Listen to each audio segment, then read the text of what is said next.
तो क्वेश्चन करते हैं, a particle of mass m is projected from the ground with an initial speed of u naught at angle alpha with the horizontal। तो क्या दे रखा है अपने को, है ना, ये ग्राउंड हो गया और यहाँ से अपन ने एक पार्टिकल को प्रोजेक्ट किया u नॉट वेलोसिटी से एंगल अल्फा पे, ठीक। अच्छा, फिर क्या, at the highest point of its trajectory, इस पार्टिकल की ट्रैजेक्टरी कुछ इस टाइप से हो जाएगी, ठीक। और ये यहाँ पे है ना, ये हाईएस्ट पॉइंट हो गया इसकी ट्रैजेक्टरी का। ये पार्टिकल बना देते हैं यहाँ पे, ये पार्टिकल आ गया यहाँ पे। It makes a completely inelastic collision with another identical particle which was thrown vertically upward from the ground with the same initial speed of u naught। है ना, मतलब क्या है कि हमने एक दूसरा पार्टिकल है ना, उसका भी मास m है, आइडेंटिकल पार्टिकल है, उसको यहाँ से थ्रो किया u नॉट से, और इस तरह से थ्रो किया कि जब ये वाला पार्टिकल है ना, इसको पार्टिकल 1 बोल देते हैं, है ना, इसको पार्टिकल 2 बोल देते हैं, कि पार्टिकल 1 जब हाईएस्ट पॉइंट पे हो तो ये दूसरा वाला पार्टिकल ये भी यहाँ पहुंच जाए ताकि दोनों कोलाइड कर जाए। और कोलिजन किस तरह का दे रखा है अपने को, है ना, कंप्लीटली इनइलास्टिक कोलिजन है, मतलब कोलिजन के बाद में ये दोनों पार्टिकल कंबाइन हो जाएंगे, है ना, एक सिंगल पार्टिकल बन जाएगा मास 2m का। तो कोलिजन के जस्ट पहले और कोलिजन के जस्ट बाद में मोमेंटम जो है वो तो कंजर्व रहता है ना, इनइलास्टिक कोलिजन में भी। तो P1 जो है वो P2 के बराबर होगा, है ना, वेक्टर फॉर्म में लिख लेते हैं इसको। अच्छा, P1 के कंपोनेंट्स जो है वो क्या हो गए, मोमेंटम x डायरेक्शन में P1 x बोल देते हैं इसको, और मोमेंटम y डायरेक्शन में P1 y बोल देते हैं, ठीक। P1 x और P1 y यदि अपने को मालूम चल जाए तो उससे हम P2 का x कंपोनेंट और P2 का y कंपोनेंट निकाल लेंगे। मोमेंटम का x कंपोनेंट है वो तो वेरी करता नहीं है कोलिजन के बाद में, तो मोमेंटम का जो x कंपोनेंट है P1x, ये किसके बराबर हो जाएगा, ये P2x के बराबर हो जाएगा फाइनल मोमेंटम x डायरेक्शन में।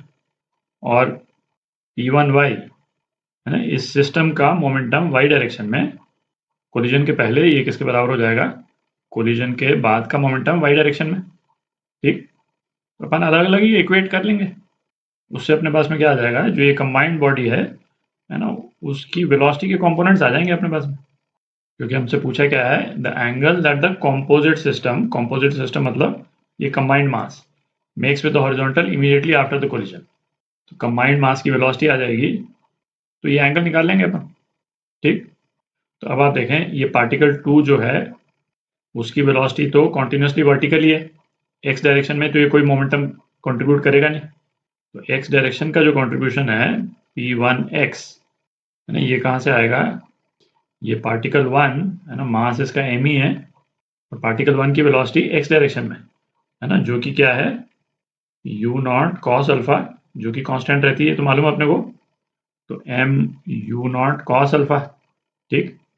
तो ये किसके बराबर है ना, ये P2x के बराबर है ना, यहीं पे कर लेते हैं P2x क्या हो जाएगा, ट्वाइस मास, है ना, कंबाइंड मास 2m इंटू वेलोसिटी इस कंबाइंड मास की x डायरेक्शन में।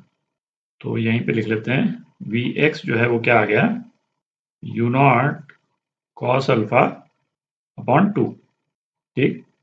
और Vy निकालते हैं। तो अब इन दोनों पार्टिकल्स का कोलिजन जो है वो V1 के हाईएस्ट पॉइंट पे हुआ है।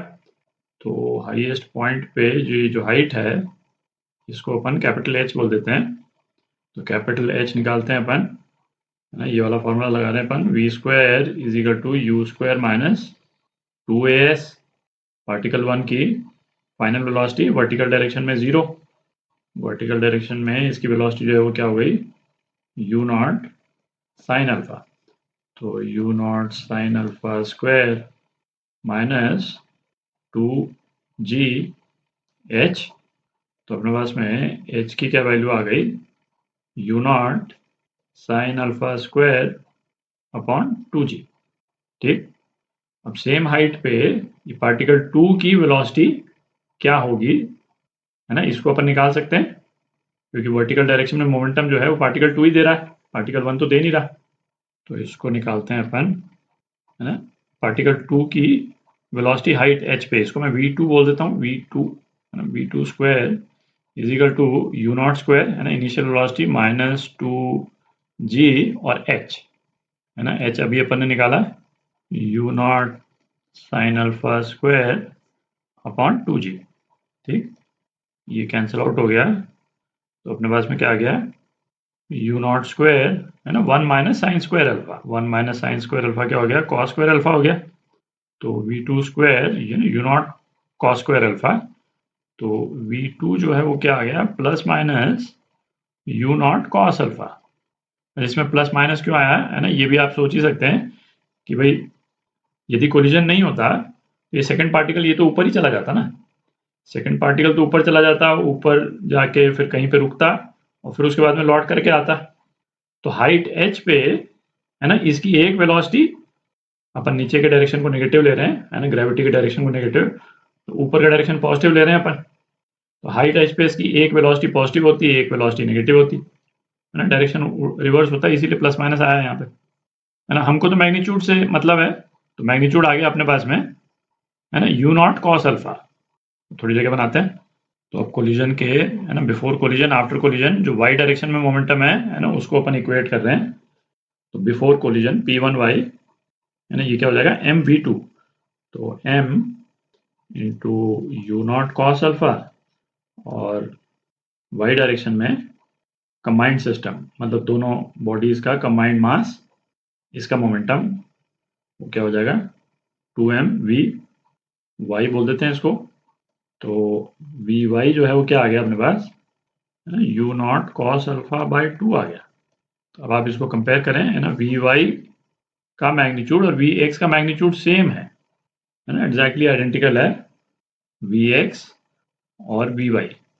तो चूंकि मैग्नीट्यूड जो है एग्जैक्टली आइडेंटिकल है, तो जो कंबाइंड मास है उसका एंगल हॉरिजॉन्टल से वो कितना होगा, 45 डिग्री होगा। ठीक, तो है ना 45 डिग्री, ये आपका आंसर ए पार्ट